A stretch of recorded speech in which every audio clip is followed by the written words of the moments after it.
AITA for expecting an allowance out of my own paycheck.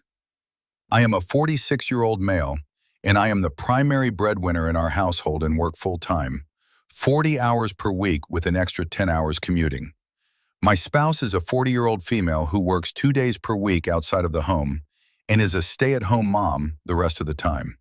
I bring in about 3 times what she does on an annual basis.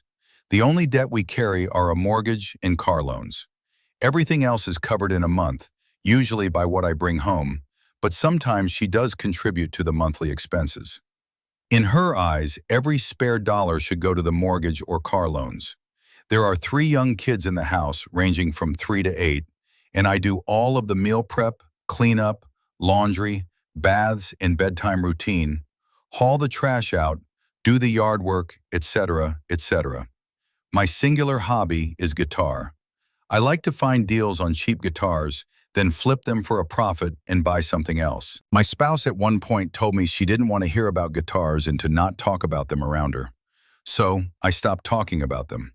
Suddenly I was branded a liar, sneak, and thief for stealing from the family.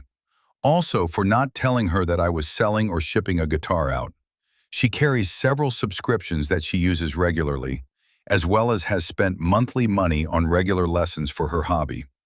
In a joint therapy session, it was mentioned that perhaps I should have a spreadsheet to track my purchases and sales, and have an allowance that I can spend however I want. Spouse doesn't think I should have money to blow on myself when the family has expenses. I went back and did 13 months of activity, and I'm currently plus $78 for that period. So my hobby has actually brought back money. AITA for thinking I should be able to have some sort of hobby, or, at minimum, an allowance that doesn't have to be fully accounted for. To my spouse, anything over, say, $10 needs to be a joint decision. Update. Thank you all for the responses. I appreciate you all taking the time to give me the pulse check to make sure that others in normal, healthy relationships don't have such rules for spousal fund money. This situation in this post is only the tip of the proverbial iceberg as far as the things that have been put on me, including physically, verbally, and emotionally.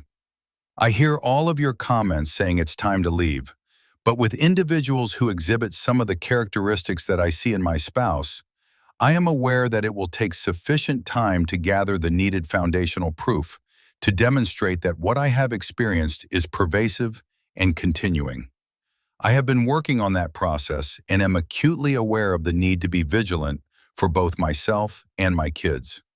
To the outside world, my spouse is a smart, articulate professional who is passionate about her kids and her music. Anyone who knows her socially or professionally would be extremely surprised to hear the vile way she has talked to me, including saying I deserve to die, she would kill me herself if she could get away with it, to go to hell like the rest of my dead family, wishing cancer upon me, etc. Or how she has tried to pathologize me and tell me wanting to have any interest that doesn't somehow involve her or what she's interested in is because I'm mentally incapable or on the autism spectrum. Not to mention the physical abuse. I've been hit, and when I hit back once was belittled for not being a real man because a man wouldn't hit a woman. I've been spit upon, had my car keyed, and just last week had a cell phone thrown at my head from across the room. Don't fret, I've been educating myself on these issues and highly recommend the works of the late Dr. Roberta Shaler and her YouTube videos and podcasts. The time will come to take further steps, but I haven't gotten there just yet. I am reserving the right to come back to this post at some point to try to anonymize it a bit so it can stay up for others who may find it helpful to get out of a similar situation. I have no desire to provide more ammunition for other conflict in my life.